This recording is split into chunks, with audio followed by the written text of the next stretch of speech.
everybody. Welcome back to Vanessa's Journeys. This is Vanessa on quarantine. So I'd just like to give a little update as to what's going on with ministry and what's going on with my life during quarantine, and a little update on Ukraine and what quarantine is like and the statistics of quarantine here in Ukraine. First of all, with my life, I'm doing well. Praise the Lord. I've not been sick. Praise the Lord. I've had allergies and asthma because the cherry trees and the magnolia trees are blooming, but that's quite normal for me during this time. Praise the Lord, the pharmacies have been open, and so I have been able to get what I need to help with my allergies, my asthma. But other than that, I've been doing great physically. Mentally, I've had some ups and downs. Okay, so I've named it quarantine depression, quarantine agitation, quarantine frustration, and they don't come very often. And what has helped me when they do come is that I dive into the Word even more.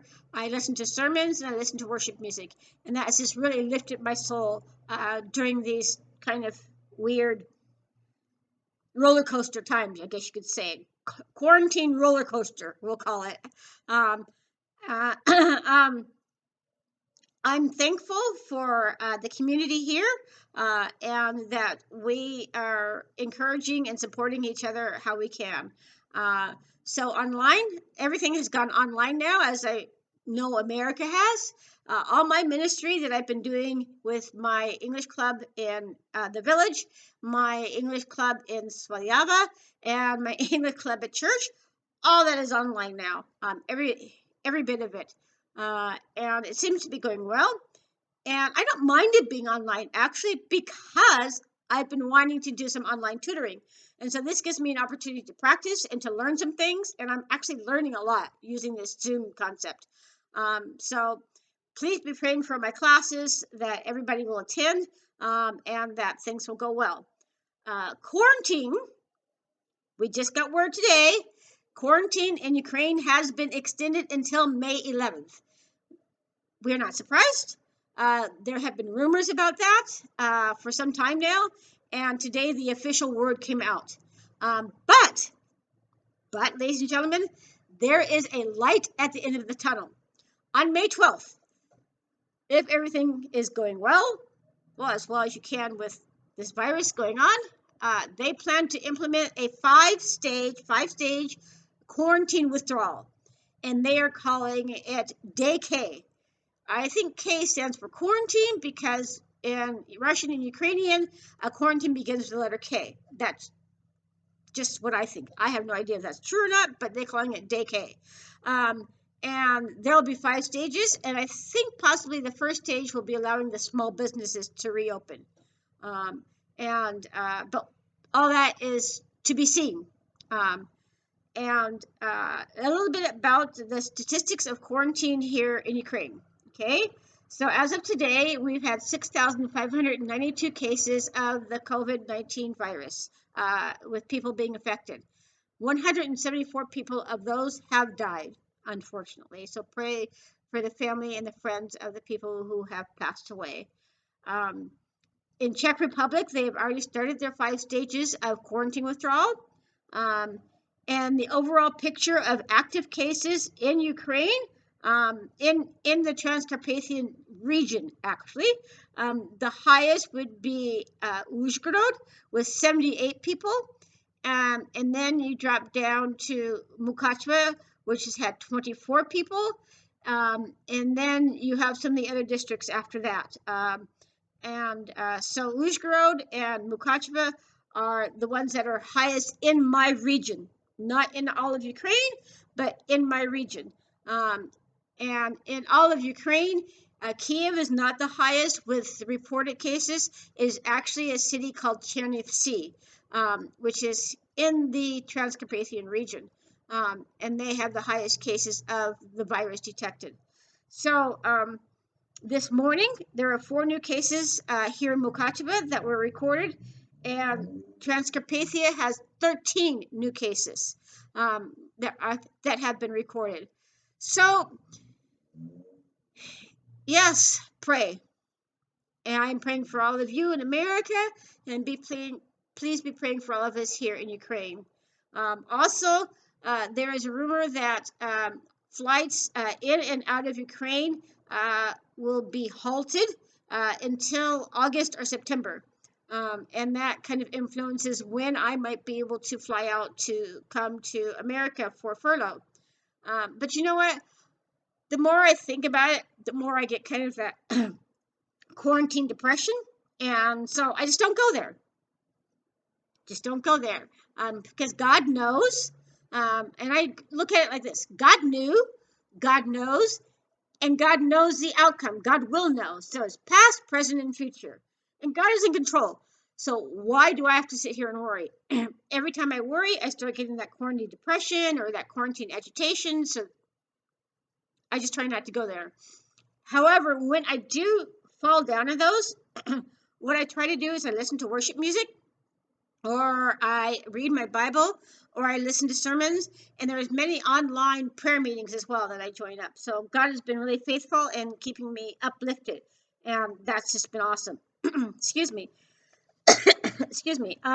And so that is about the statistics of Ukraine, and I'm going to post what it looks like for Ukraine in quarantine. I'll put it on the bottom here of the newsletter.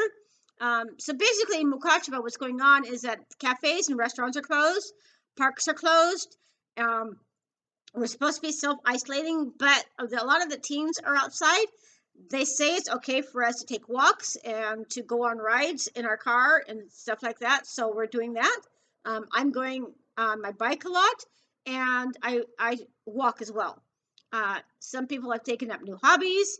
I haven't done that. And some people have been watching a lot of films, which I haven't either. So the schools are closed for the year, and they will reopen again in September. So all the end of the year testing is going to be online as well. So please be praying for Ukraine. Please be praying for us. Be praying for all the ministry that I'm doing online, that God will bless it and that it will be fruitful. Pray for all the students who are trying to finish up school online as well. And I have another special prayer request. It's not about me. It's about a family that are missionaries here in Mukachevo with my church, Living Water. Their house that they were renting caught on fire yesterday. It happened in one of the upstairs bedrooms, one of the kids' rooms. And it seems like it was electrical fire. However, excuse me, somebody just came in. That's Sasha. Sasha, come say hello. That's my friend Sasha. If you remember, I talked about Sasha and Ruslan, and they are in charge of the coffee bar at my church. So this is Sasha, and he's come to help me get drinking water from my apartment because it's heavy and I can't carry it up the stairs. So we're thankful for Sasha. Anyway, about the family. The family's name is called Tuckers, and their house caught on fire that they were renting, and it's an electrical fire. But the police said that because they are renting, they will have to pay for the damages, and their landlords have evicted them. The family is fine. All the people are fine. The kids are fine. The parents are fine. Everybody's fine. A little emotionally upset, as anybody would be with this thing. And my pastor and his wife have taken them in until we can find them another permanent living space. So please be praying for them and for the finances that it's going to cost them to pay for all the damages. We're just putting it all in God's hands. God knows, God knew, and I believe that He's going to do a fabulous work through this. And we're going to just see His hand all over it. It's a very sad situation, but I'm very thankful that, first of all, it happened during the day. And second of all, that everybody is fine and that nobody was hurt during this fire. And it's actually quite interesting because I got the call about 7:15, and I think from Lisa, who was the mom, and I think I arrived at the house about 7:20.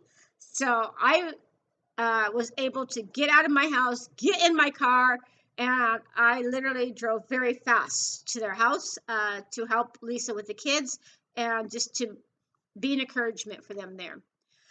So that's all there is about me, about ministry, and about Ukraine. And I will be posting again, like I said, some more information about what is quarantine look like here in Ukraine, and as well as prayer requests. So thank you very much for all your love, your prayers, and support. And don't forget, please, to send me your prayer requests, because I'd love to pray for you. Honestly, I would. And this helps me to stay connected to you as well. So um, you can give online, or you can also give through my PayPal account. And all that information is down at the bottom of my newsletter. So thank you very much. And I will give you an update when Ukraine has gone on their 5 phases of easing off of quarantine called Day K. And I'll let you know how that goes. God bless you, and I'll see you again soon. Bye.